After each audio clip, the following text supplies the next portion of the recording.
Bonjour à tous, j'espère que vous allez bien. Aujourd'hui on se retrouve pour une toute nouvelle vidéo. On va faire l'avant-match de la rencontre entre le Barça et le Rayo Vallecano. On se déplace au Vallecas. Juste avant de commencer, un grand merci à AD Design pour cette miniature. N'hésitez pas à aller le contacter en DM pour vos projets personnels ou pour faire un cadeau à quelqu'un. Il fait vraiment un travail de qualité comme vous pouvez le voir avec les nombreuses miniatures qu'il me fait. Je vous mets tous ces liens en description et à l'écran. N'hésitez pas à liker la vidéo, à la partager, à la commenter, à vous abonner à la chaîne et à activer la cloche, ça m'aide vraiment énormément. Merci à tous ceux qui le feront. On va parler du stade du Rayo, déjà qu'il est assez compliqué de base, depuis des années, depuis en fait leur remontée en Liga, depuis maintenant, ça doit faire 5 ans qu'ils sont remontés en Liga. C'est un enfer. Pendant un petit moment, on les avait pas battus, pendant 2 ans je crois, on n'avait pas pris un point peut-être. Si, peut-être qu'on avait pris un match nul une fois, et franchement, on avait galéré, surtout à domicile, leur stade c'est un enfer de base, et là c'est encore pire puisque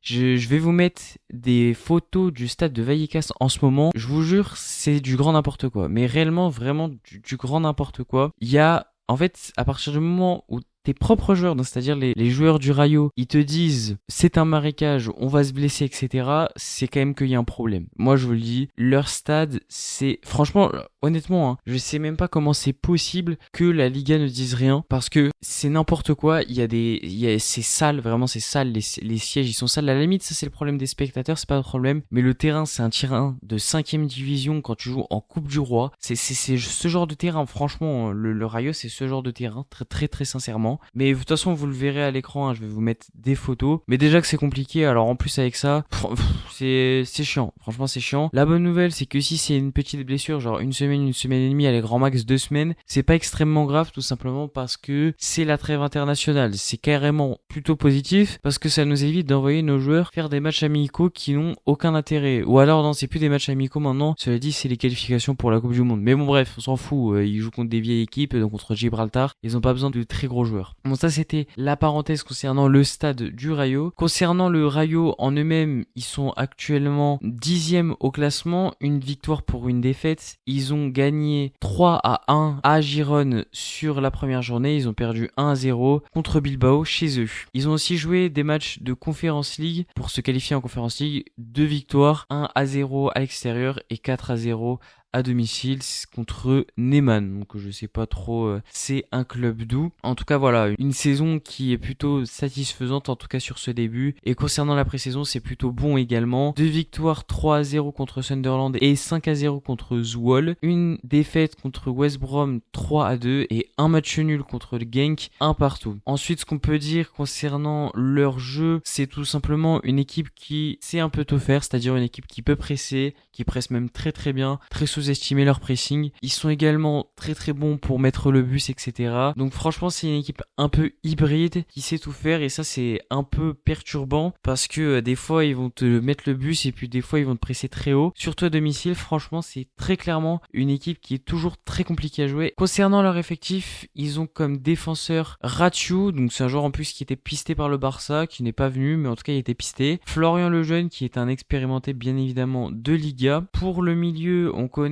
ici Palazón, qui se transforme littéralement en Lionel Messi quand il joue le Real et le Barça, mais ça on le verra très très très vite. Ils ont Oscar Trejo aussi, Pedro Diaz, Jorge De Frutos. Vraiment un milieu extrêmement intéressant. Et après c'est tout au niveau de l'attaque, ça reste quand même extrêmement faible. Ou alors en tout cas je ne connais pas les joueurs. Voilà, donc ça c'était concernant le Rayo Vallecano. On passe au Barça. On est en théorie plus leader puisque c'est Villarreal, vu qu'ils ont gagné 5-0, qui sont leaders. Bon après je vais pas vous mentir que pas très très important. On reste quand même sur les premières places, c'est juste la différence de but qui fait la différence. Concernant un peu nos adversaires, au niveau de l'avance ou pas qu'on a prise, il y a que 5 clubs dont nous qui ont gagné lors de leur première journée, donc bien évidemment Villarreal comme je vous l'ai dit. Nous, il y a le Real, Bilbao et Retafe. Retafe, quelle surprise, franchement, de les voir à 2 victoires. C'est un peu surprenant, mais bon, c'est pas grave. Ils vont vite redescendre. Et concernant l'Atlético Madrid, ils ont 1 point puisqu'ils ont fait match nul contre Elche à domicile. Donc en tout cas, on se marre beaucoup de leur saison et de leur mercato à 200 millions qui ne sert absolument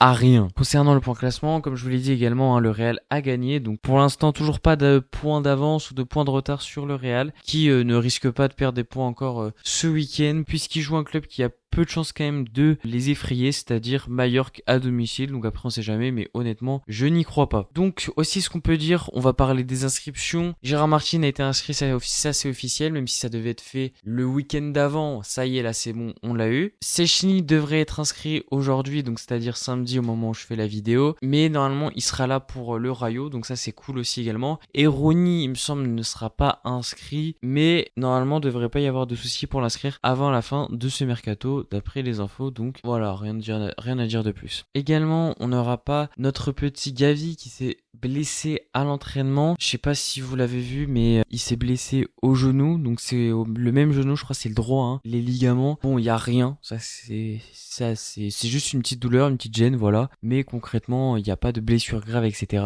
Il sera pas là pour le Rayo et normalement il va rater la sélection. Donc ça c'est plutôt une bonne nouvelle. Ensuite on va parler également de Fermin parce qu'il faut en parler. Sur cette semaine il y a eu énormément de rumeurs sur Fermin, Chelsea, Newcastle. Bref, c'est parti un peu dans tous les sens pour Fermin. Au début, c'était juste Chelsea, mais il n'y avait pas vraiment d'offre concrète, hein. C'était 50 millions d'euros, mais bon, on va jamais vendre Fermin pour 50 millions d'euros. Ensuite, Newcastle s'est ramené et a proposé 100 millions, mais Fermin devrait rester, donc voilà. C'est un peu avec Asado les dossiers, voilà, qui sont pénibles. Mais normalement, le mercato ferme le 31 ou le 1er au soir, je crois que c'est 23h. Donc vivement que ça se termine parce que c'est quand même assez relou, on va pas se mentir. Et si on doit vendre Fermin et qu'on doit pas se renforcer, même pour 100 millions, c'est quand même pénible. Même si voilà, 100 millions ça reste quand même une énorme somme. Juste vendre Fermin pour juste régler tes problèmes financiers, personnellement je suis pas vraiment extrêmement chaud. Je préférais plutôt vendre Olmo pour le coup. Bon voilà, ça j'ai parlé de tout ce qui concernait le Barça. On peut maintenant passer au 11 idéal, au cage.